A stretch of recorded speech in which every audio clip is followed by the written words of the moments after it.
आज हम लोग को पढ़ना कहाँ से?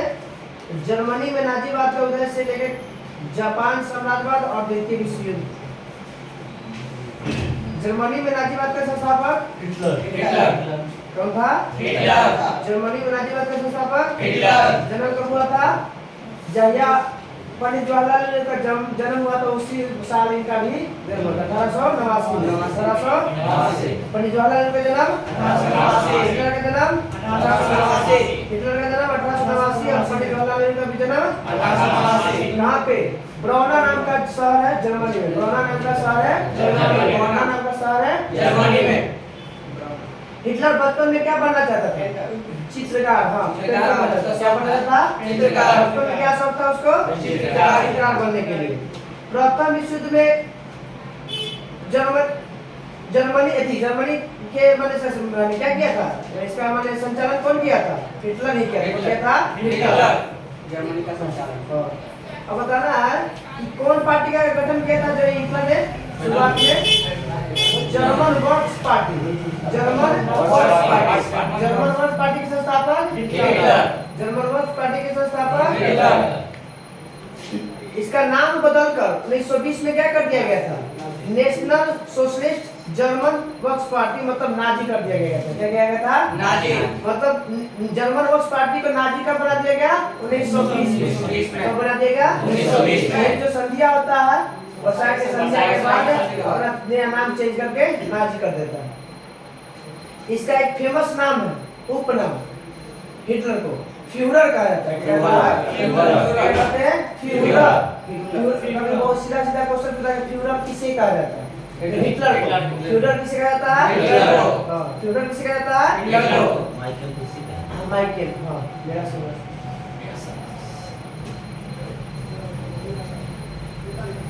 पूर्ण जब जेल में था ना उसी समय मैन कैंप लिखा था।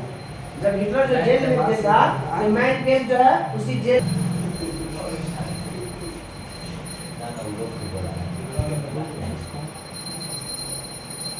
उन्हें जब जेल गया था उसको रिहा कब कर दिया गया था? 1924 में। कब दिया हुआ था? कैसे? जेल में ही कौन सा पुस्तक लिखा था? मैन कैंप या मैन कैंप। आत्मकथा। क्या है? आत्मकथा। हिटलर की आत्मकथा का क्या नाम है? हिटलर की आत्मकथा कहाँ लिखा था? जेल में। कैसे कब लिया हुआ था? 1924 में। और यह उसके अपना जो एक झंडा बनाया था उस पर कोची का चिन्ह बनाया था। स्वास्तिक का चिन्ह है। स्वास्तिक होता है ना, हम लोग बनाते हैं। हाँ, यह 1932 में चुनाव लड़ता है। हिटलर 1932 में चुनाव लड़ता है और नाजी पार्टी को 230 सीटें प्राप्त होती है। क्या प्राप्त होती है? 230 सीट। और फिर भी इसको सरकार बनाने का मौका नहीं मिला। 230 सीट प्राप्त करने के बावजूद भी उसको मौका नहीं मिला। बाद में हिडेनबर्ग। कौन था? हिडेनबर्ग को क्या करता है? ये हटा देता है और हटा के खुद क्या बन जाता है? वो वहाँ का चांसलर बनता है। चांसलर के बाद पहले बार प्रधानमंत्री और राष्ट्रपति दोनों का पद अपने पास लेकर रखते हैं। अब पूरा संचालन करने लगता है देश का। हाँ, राष्ट्रपति के पद अपने पास और प्रधानमंत्री के पद भी अपने पास। जैसे कैसे चीन में सब चीज के पास जिनपिंग हुआ करता है, बाकी सब चीज ऐसी नॉर्मल। जब तक नहीं मरेगा नहीं। जब तक मरेगा नहीं। रूस में भी वही हालत है, चीन में भी वही हालत है। पुतिन मरेगा तब भी उसका स्थान पे कोई दूसरा कोई बनेगा। जिनपिंग यहाँ मरेगा तब भी कोई दूसरा स्थान बन सकता है। और अपने उपाय एक और है कि जब पूरा विद्रोह करेगा ना तब भी जाके कुछ चेंज हो सकता है। अब विद्रोह का दबा ही देगा वहाँ तो। अब कोरिया वाला कौन सा?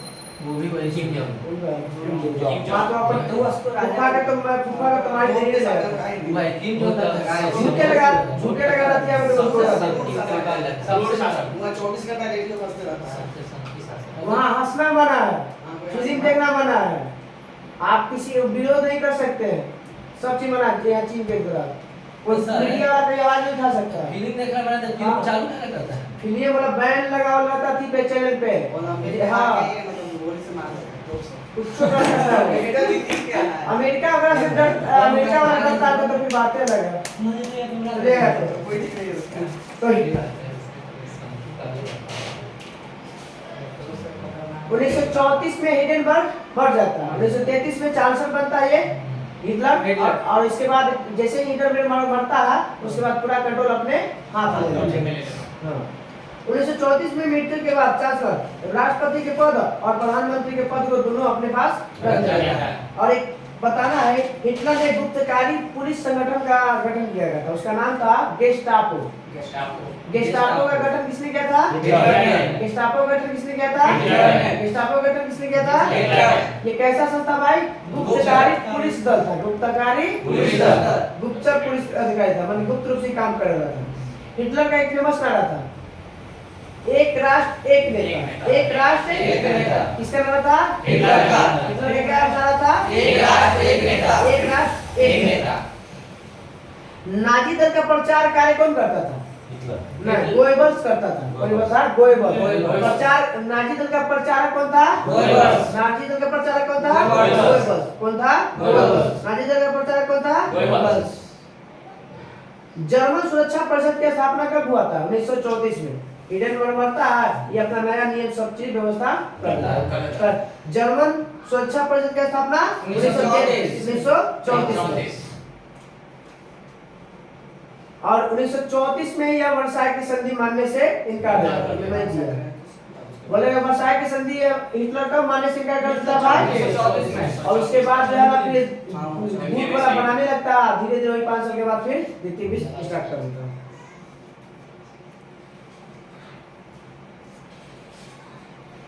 और 1935 में पूरे देश में जर्मन सैनिक सेवा अनिवार्य कर देता है। मतलब पूरा देश में अब जो है ना हर आदमी को क्या करना है?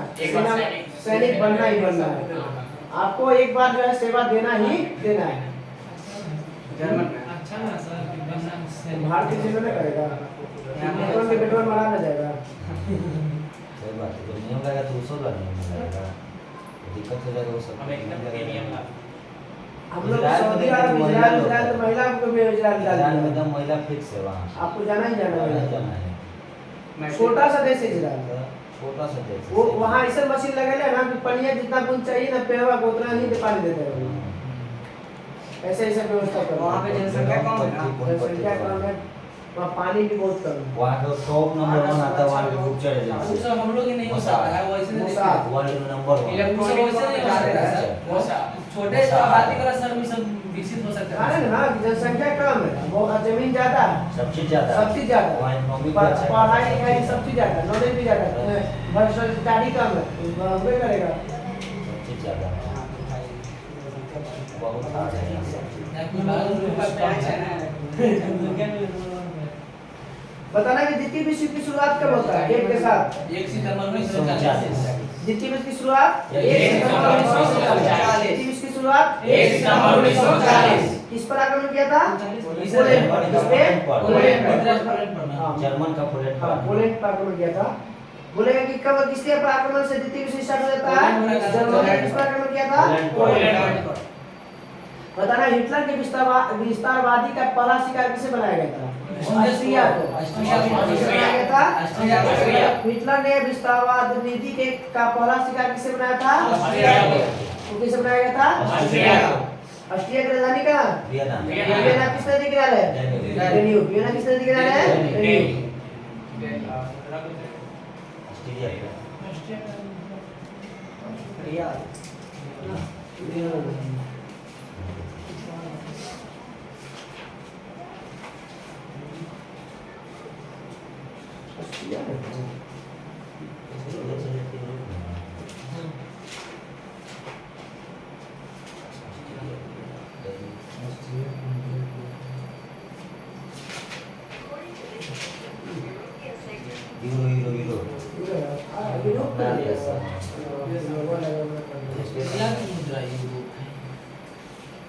सामी विरोधी नीति का अर्थ क्या होता है? सामी विरोधी नीति, यह यहूदी से नफरत करता था हिटलर। यहूदियों से इसीलिए एक नीति लाया जिसे कहा जाता है सामी विरोधी नीति। मतलब उसमें बहुत सारे यहूदियों को क्या किया था? मार दिया था उस नीति के तहत। ये हमेशा विरोध किया था, पहले एक बार विरोध इसका किया था, इसलिए हमने लाया था सामी विरोधी। तो सामी विरोधी नीति का जनक किसे माना जाएगा? हिटलर। इसका अर्थ क्या होता है? यहूदियों से नफरत। यहूदियों से नफरत। आत्महत्या कब कर लेता है हिटलर? हाँ, डेट है 30 अप्रैल 1945 को। 30 अप्रैल 1945। आत्महत्या कर लेता कब? 30 अप्रैल 1945। पहले जहर खाता उसके बाद गोली मार लेता। डर है, डर होता ना, मान लो जहर खाए आप बच गए तो हमरा चाहे वो मारना नहीं चाहिए, इसको बहुत गंदा तरीके से मारता है। मारता ना तब पाता बहुत ज्यादा तपाता पाता, अगर जिंदा पड़ा तो उसको बहुत तरह से सर पाता। बहुत क्रूर शासक था। हाँ, काफी अवसर देश में इतना विश्वास कर लिया था कि हम जीत ही ना। बहुत क्रूर ये अब आते हैं जापानी तपाता मारता। जापानी साम्राज्यवाद। जापान के साम्राज्यवाद का सबसे पहला शिकार कौन बना? चीन। चीन बताएं चीन के कई बार धो के रख लेता है ये जापान शुरुआत में। जापान का साम्राज्यवाद का सबसे पहला शिकार चीन। और एशिया का मरीज तुर्की। चीन। एशिया का मरीज चीन। एशिया का मरीज चीन। यूरोप का मरीज तुर्की।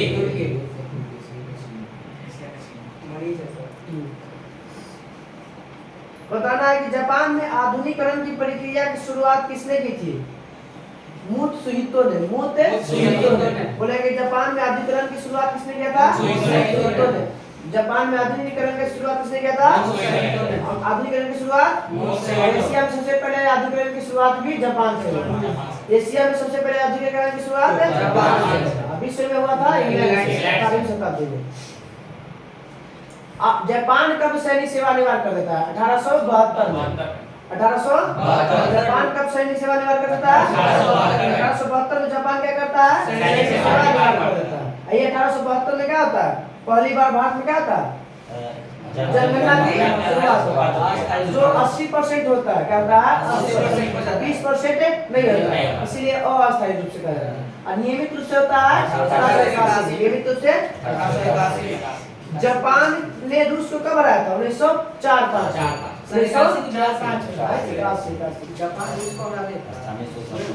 जापान ने रूस को कब हराया था? 1904-05। वैसे अगर 4 ना रहे तो 5 मार सकते, क्योंकि लास्ट में जब 4-5 है तो 5 लास्ट आएगा। हाँ, रूस। इसको क्या कहता है? जापान को पीत आतंक के नाम से जाना जाता है। क्या कहते हैं? किस देश को पीत आतंक कहते हैं? जापान और रूस में जो युद्ध हुआ था उस किस संधि के तहत जो समाप्त हुआ था? ना, पार्ट्समाउथ की संधि। पार्ट्समाउथ की संधि। जो रूस और जापान के बीच में जो 1904-05 में युद्ध हुआ था वो किस संधि के तहत समाप्त हुआ था? पार्ट्समाउथ की संधि। कौन सा?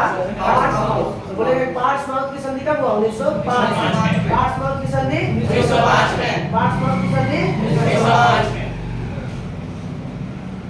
जापान ने चीन पर मंचूरिया पर कब आक्रमण किया था पहली बार? तो 1931 में। कब किया था? 1931 में। कब किया था? 1931 में। जापान ने मंचूरिया पर, चीन के मंचूरिया पर आक्रमण कब किया था? 1931 में। 1931 में और 1901 में 2 बार जातिगत जनगणना हुआ भारत में। 1901 में भी और 1931 में। 1901 वाला याद है कि डिजने किया था, 1931 वाला का ध्यान नहीं है। जातिगत जनगणना भारत में आजादी से पहले कितनी बार हुआ है? 2 बार। आजादी से पहले कितनी बार हुआ है? 2 बार। भारत में जातिगत जनगणना की शुरुआत सबसे पहली बार 1901, अपनी दूसरी बार 1931। 1901। बिहार अभी इस साल मैंने कर रहा था तो उसपे बैन लग गया। बिहार का है ना, रोक लग गया, हाई कोर्ट बंद करवा दिया। सेंट्रल है। ये तो पता है कि जापान पर 2 बम गिराया गया था, 6 अगस्त को और 9 अगस्त को। 6 अगस्त को हिरोशिमा पे और 9 अगस्त को नागासाकी। पहले छोटा गिरा था और बाद मोटा गिरा था। पहले छोटा गिरा था फिर बाद मोटा। छोटा को बोलते हैं लिटिल बॉय, मोटा को बोलते हैं फैट मैन। छोटे को बोलते हैं लिटिल बॉय, मोटा को बोलते हैं फैट मैन। याद करने का तरीका है कि पहले छोटा गिरा के बाद मोटा। छोटा के बोलते हैं लिटिल बॉय और मोटे को बोलते हैं फैट मैन। गिराया था क्यों बम? 2 को। तो उस समय अमेरिका के राष्ट्रपति कौन था? Henry Trueman. 2 बम गिराया था। आदेश कौन दिया था? ट्रूमैन। तो दिया था ट्रूमैन। मतलब 2 आदमी मिलकर जैसे क्या था? नाम था खाली राष्ट्रपति के, हेनरी ट्रूमैन। बोलता है कि जापान पर बम गिराने का आदेश किसने दिया था? दिया था हेनरी ट्रूमैन। 2 बम गिराए। दिन के अंदर ना उनका अरे नहीं गया था, वो पर्ल हार्बर को बर्बाद नहीं कर दिया था जापान जाके। अमेरिका को गिरा हाँ? अमेरिका को बम में वो कोई बड़ा बिल्डिंग गिरा ये तो वर्ल्ड ट्रेड सेंटर पे। सेंटर वाला होगा तो वर्ल्ड ट्रेड सेंटर पे। अरे अल्लाह दिनवा अपना आदमी को भेज देता तो वो ना वर्ल्ड ट्रेड सेंटर वहाँ पे मारा भी था अच्छा से। तो गोटा बाद में घुस गया। दूर प्रांत तो ये आते हैं द्वितीय विश्व युद्ध की शुरुआत होता है। द्वितीय विश्व युद्ध तो प्रथम विश्व में कितने देश भाग लिया था? 37 देश। प्रथम विश्व कितना भाग गया था? 37। और दूसरा विश्व युद्ध में 61 देश भाग गया था। कितना? 61। प्रथम विश्व में 37। दूसरे विश्व में 61, प्रथम विश्व में 37। और दूसरे विश्व में 61। प्रथम विश्व में भारत शामिल में था। नहीं। भारत शामिल भारत गुटनिरपेक्षता की नीति अपनाया था। गुटनिरपेक्षता की नीति की शुरुआत होता है 1961 में। ये किसी भी देश के बीच में नहीं जाता कि लड़ाई झगड़ा नहीं करना था। गुटनिरपेक्ष नीति के 3 नेता थे। गुटनिरपेक्ष नीति के बनाने वाले 3 नेता नेहरू, नासिर और टिटो। नेहरू, नासिर और टिटो। नेहरू भारत के थे, एगो यूगोस्लाविया के थे, और एगो मिस्र के थे। नेहरू, नासिर, नहीं इंडोनेशिया, नेहरू, नासिर और टिटो। नेहरू, नासिर और टिटो 1961 में होता। गुटनिरपेक्ष आंदोलन की शुरुआत कौन थे 3 मेंबर? नेहरू, नासिर और टिटो। नेहरू, नासिर और टिटो। 1 सितंबर 1939 को जर्मनी पे पोलैंड पर आक्रमण के साथ क्या होता है? द्वितीय विश्व की शुरुआत। 2 दिन बाद माने 3 सितंबर, 2 दिन बाद 30 सितंबर को फ्रांस और ब्रिटेन ने जर्मनी के विरुद्ध क्या करता है? युद्ध की घोषणा करता है। ये पोलैंड पर आक्रमण करता है 1 सितंबर को, और 30 सितंबर को फ्रांस और ब्रिटेन जर्मनी पर आक्रमण कर देता है। यह युद्ध 6 वर्ष तक जानते हैं, 6 वर्ष लगा था, और 2 सितंबर 1945 को अंत हो गया। और कितना देश भाग गया था? 61। द्वितीय विश्व में 61, प्रथम विश्व में 37। तत्कालीन कारण क्या था? बोलेगा द्वितीय विश्व की शुरुआत का तत्कालीन कारण था जर्मनी का पोलैंड पे आक्रमण। होता था सिरोजोवा हत्याकांड, प्रथम विश्व का, एक था जर्मनी का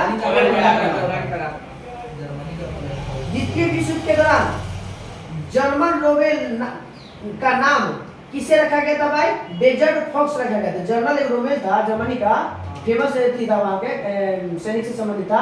उसका क्या नाम रखा था? Desert fox. डेजर्ट फॉक्स मरुस्थल का कुछ बोलते हैं, फॉक्स मतलब कुछ होता है लोमड़ी। हाँ, डेजर्ट मरुस्थल का लोमड़ी, इसका नाम उपनाम दिया गया था। किसको? जनरल रोमेल का। जनरल कहाँ के था? जर्मनी का था। कहाँ के था? म्यूनिख पैक्ट कब होता है? बहुत बार क्वेश्चन पूछा गया। म्यूनिख पैक्ट होता है 1938 में। म्यूनिख पैक्ट कब होता है? 1938। म्यूनिख पैक्ट कब होता है? 1938। म्यूनिख पैक्ट कब होता है? 1938। Munich pact 1938। जर्मनी ने वर्साई की संधि का उल्लंघन कब करता है? 1935 में। जर्मनी कब करता है? वर्साई की संधि का उल्लंघन कब करता है? जर्मनी ने वर्साई की संधि का उल्लंघन कब करता है? स्पेन में गृह युद्ध कब होता है? 1936 में। स्पेन में गृह युद्ध कब होता है? स्पेन में गृह युद्ध कब होता है? 1936 में क्या होता है? भारत में बिहार, उड़ीसा अलग हो जाता है। बिहार से उड़ीसा अलग। बिहार से उड़ीसा कब अलग होता है? 1936। बिहार उड़ीसा जो बिहार से कब अलग हो जाता है? म्यांमार कब अलग होता है? 1937। म्यांमार कब अलग होता है? आजादी के पहले भारत में आम चुनाव घोषणा कब होता है? 1937 में। 1937 11 प्रांत में से 8 प्रांत लाता है। और 1940 में सब क्या था? द्वितीय विश्व की शुरुआत के बाद क्या होता है? पूरा इस्तीफा देता है। तब ना मुस्लिम लीग मनाता है मुक्ति दिवस। मुक्ति दिवस 1939 में। 2239।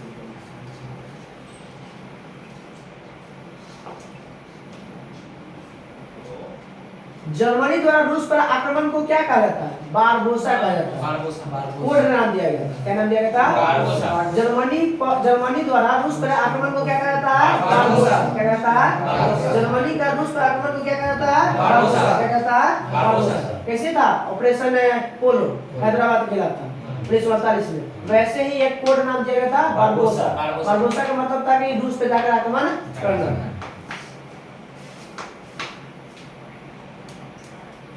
जर्मनी और रूस के आक्रमण का समझौता पर हस्ताक्षर कब होता है? 23 अगस्त 1939 को। जर्मनी और रूस के बीच में जो युद्ध होता है उस पर समझौता होता है, हस्ताक्षर होता है। कब होता है? 23 अगस्त 1939। 23 अगस्त 1939। जर्मनी रूस पर समझौता का उल्लंघन का आरोप लगाकर फिर से क्या कर देता है? आक्रमण कर देता है। फिर क्या करता है? कौन लगाता है उल्लंघन का आरोप? जर्मनी। केकरा पे? रूस पर। आक्रमण कर देता है कब? 22 जून 1941 को। 22 जून 1939 में समझौता करता है कि हम लड़ाई नहीं करेंगे। फिर जर्मनी क्या करता है कि उल्लंघन का आरोप लगा। कैसे चीन किया था भारत पर? ये जो शिमला सम्मेलन हुआ था 1954 में, 1959 में तिब्बत को अपना लेता बना था पंचशील में 5 नियम ना, कि हम आपके यहाँ रहना, हमारे आप में हमारे हस्तक्षेप कीजिएगा, हम आपके करती है मामले में हम हस्तक्षेप करेंगे हमारे में। 1954 होगा। वही पंचशील 5 नियम बनेगा। तो उल्लंघन तो कर ही देता है। वही ना 1959 में तिब्बत का किया लेता है। अभी गलवान का ये सब पूछे उससे वही बात है। तो वो चलते बॉर्डर नहीं हुई रूस से- और जर्मनी के बीच समझौता का होता था 23 अगस्त 1940 को और 22 जून 1941 को फिर से क्या करता था जर्मनी रूस पर आक्रमण करता था। फरवरी 1943 में रूसी सेना जर्मनी को हराने में सफल हो जाता है। इसका मतलब है कि रूस ने जर्मनी को हरा देता है 1943 में। जर्मनी का हरा देता है रूस से 1943 39 41 और 43 39 41 और 43 पहला समझौता होता है। फिर समझौता के बाद 2 साल तक दोनों शांति रहता है। फिर जर्मनी फिर क्या कर देता है अटैक कर देता है रूस पे और फिर रूस क्या करता है उसको 41 में पूरी तरह से हरा देता है। जर्मनी की ओर से द्वितीय विश्व युद्ध में कौन इटली कब प्रवेश करता है? तो 1940 में प्रवेश करता है। कब चली करता है? 1940 10 जून 1940 को जर्मनी के साथ कौन दिया था? इटली। कौन देता है? इटली। तो बोलेगा कि इटली कब प्रवेश हुआ था प्रत्यक्ष युद्ध में? 10 जून 1940 10 जून 1940 को कौन सा देश प्रवेश करता है? इटली। कौन सा देश प्रवेश करता है? इटली। जर्मनी के साथ कौन देता है? इटली। कब? 10 जनवरी 1940 10 जून 1940 अमेरिका प्रथम विश्व युद्ध में 1917 में भाग लेता है। ये भाग लेता है आपकी 1941 में। 8 दिसंबर 1941 8 दिसंबर 1941 क्वेश्चन पूछता है कि अमेरिका प्रथम विश्व में कब शामिल होता है? 1917 में। और द्वितीय विश्व में कब शामिल होता है? 1941 में। इसी कारण जापान द्वारा 7 दिसंबर 1941 को हवाई द्वीप स्थित पर पर्ल हार्बर के अमेरिका उसमें आने पर जबरदस्त हमला करता है। इधर अमेरिका घुसता है किधर? मित्र राष्ट्र की तरफ से। इधर जापान जाता है और पर्ल हार्बर को जो बंदरगाह होता है ओकरा तहस-नहस कर देता है। कब करता भाई? तो 7 दिसंबर 1941 को 7 दिसंबर 1941 को। द्वितीय विश्व युद्ध के समय इंग्लैंड का प्रधानमंत्री कौन था? Winston Churchill.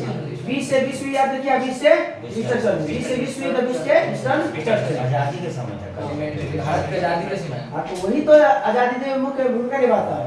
वही क्या करता है? कहता ना जब चुनाव का समय आता है तो कहता भारतीय से वहाँ पे कि आप लोग हमको जिताइए, हम क्या करेंगे, आपको हम आजाद कर देंगे। तो वही क्या करता है? इटली के खिलाफ चर्चिल के खिलाफ क्या करता है? विरोध में होकर इटली को जिता देता है। और अमेरिका का राष्ट्रपति कौन था उसमें? Franklin D Roosevelt. अब याद रखना 45 में नामकरण करता है संयुक्त राष्ट्र संघ। हां यूएन का नामकरण कौन करता है? Franklin D Roosevelt. याद रखिएगा उस समय वो था। तो अमेरिका का राष्ट्रपति कौन था उसमें? Franklin D Roosevelt. Franklin D Roosevelt. द्वितीय विश्व युद्ध के समय अमेरिका का राष्ट्रपति कौन था? Franklin D Roosevelt. और उस इंग्लैंड का कौन था? Winston Churchill. यही ना अमेरिका गांधी जी कहते कौन चीज? अर्थनगर फकीर। अर्थनगर फकीर। कोई सीढ़ियां पे चढ़ते देख लेते हैं खाली धोती पहनते तो किसी आके वही बोलता है कि देखो आ गया नंदवारी। सर आप क्यों बोला था उनको? वो बोला तो फ्रैंक मॉरिस बोला था। Frank Morris. दो आदमी कभी कभी देता है विंस्टन चर्चिल और कहीं देगा फ्रैंक मॉरिस। अर्थनगर फकीर किसको कहा जाता है? गांधी को। कौन बोला था? एक विंस्टन चर्चिल बोला था, एक फ्रैंक मॉरिस बोला था। Frank Morris. बात नहीं समझना। चारों ने गला मच गया।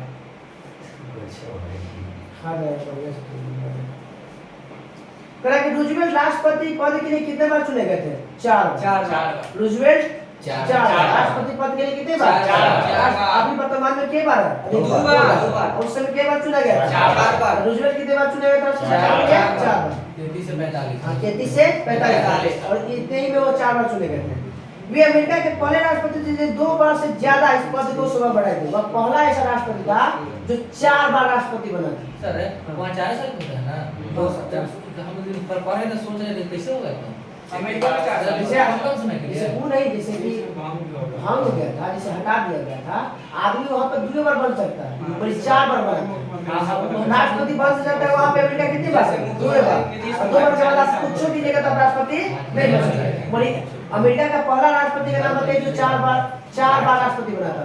Franklin D Roosevelt. Franklin D Roosevelt पहला राष्ट्रपति का जो राष्ट्रपति बना था 4 बार। वहाँ पर अधिकतम कितनी बार बन सकता है?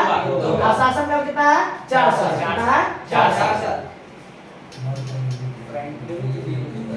बताना इंग्लैंड में हाँ इनका किस पार्टी से संबंध था? डेमोक्रेटिक पार्टी से। फ्रैंकलिन डी रूजवेल्ट किस पार्टी से संबंधित है? Democratic party. Democratic party. ये वर्तमान में क्या डेमोक्रेटिक पार्टी? डोनाल्ड ट्रम्प के डोनाल्ड ट्रम्प के ना, रिपब्लिकन से हाँ रिपब्लिकन से बराक ओबामा, बराक जो ओबामा, बाइडेन, हाँ बराक ओबामा। बराक ओबामा जो सब लोग बाइडेन। बड़ा को हमने ना बन सकता है। हाँ। तो वो बात है। वो बहुत अच्छा बात है। भारत के साथ रिश्ता भी बहुत अच्छा बन गया। दुबार वहाँ कॉन्स्टिट्यूशन है, दुबार बनने के लिए। पता नहीं इंग्लैंड की शानदार अलगाववादी नीति का विचारक कौन था? सेली सेवरी। सेली अलगाववाद नीति का, इंग्लैंड में अलगाववाद नीति का संस्थापक सेली सेवरी। इंग्लैंड में अलगाववाद नीति के संस्थापक सेली सेवरी। वो था वर्साई की संधि को किस नाम से जानते थे? बताएं। वर्साई की संधि को आरोपित संधि और अपमानजनक संधि के नाम से भी, हाँ कब हुआ था? 1919। अब पेरिस के साथ जिनेवा समझौता कब होता? 10 दिन पहले 1919 में। अरे पहले क्या करता है, ये अपने में बैठक कर लेता मित्र राष्ट्र 10 दिन पहले। अब कहता है कि मैं तीनों देश के रहबे कराएगा, अमेरिका, फ्रांस और ब्रिटेन। अमेरिका, फ्रांस और जो भी नीति बनाना था, तीनों देश बनाया था। और बाद 10 दिन बाद क्या करता? वर्साई की संधि करके उस पर कितना 6 अरब और 20 करोड़ रुपया का क्या पाउंड का जुर्माना लगा दिया नहीं दिया था। उसके बदले कोयला क्षेत्र ले लिया, पेट्रोल क्षेत्र ले लिया, कुछ जो बहुत सारा क्षेत्र उसको पंगु बना दिया काट काट करके। तो कोयला क्षेत्र जापान फ्रांस पूरा ले लिया था कोयला क्षेत्र को सब पर। तब ना दूसरा बार जब आक्रमण करके इतना ना बम गिराता है ना कि 1944 में जाकर बचता है। 1944 में उभरता है। हाँ अगर नहीं होता इधर से अमेरिका सहायता नहीं करता था, फ्रांस के हाथ कहानी खत्म, नामो निशानी मिला देता, इतना बम गिराता। तो सर यहाँ पे जापान में कितना अभी तो लगा कर वहाँ होगा। हाँ अभी भी तो कल हजारों साल का अथवा परमाणु बम थे। इतना बता दिया नागासाकी और ये वाला दोनों हो गया था, अमेरिका दोनों बम हो गया था। तो अभी बताना है जो लिटिल बॉय बम गिराया गया था उसमें किसका इस्तेमाल किया गया? यूरेनियम 235 और उसमें किया गया था मोटका में प्लूटोनियम 240 पहलका में यूरेनियम मिला हुआ था, दूसरा में प्लूटोनियम मिला हुआ। पहलका में लिटिल बॉय में यूरेनियम, लिटिल बॉय में यूरेनियम और फैटमैन में प्लूटोनियम किसमें था? फैटमैन। आत्मसमर्पण कब करता है जर्मनी भाई? तो 8 मई 1945 आत्मसमर्पण कब करता है? 8 मई 1945। 8 मई को किसकी स्थापना दिवस है? रेड क्रॉस की स्थापना दिवस। रेड क्रॉस का स्थापना दिवस है 8 मई 1863 को करता है हेनरी ड्यूनांट। संस्थापक हेनरी ड्यूनांट। इसको 3 बार लगता है कि नोबेल पुरस्कार के लिए 3 बार नोबेल पुरस्कार मिला। उसने काम किया है।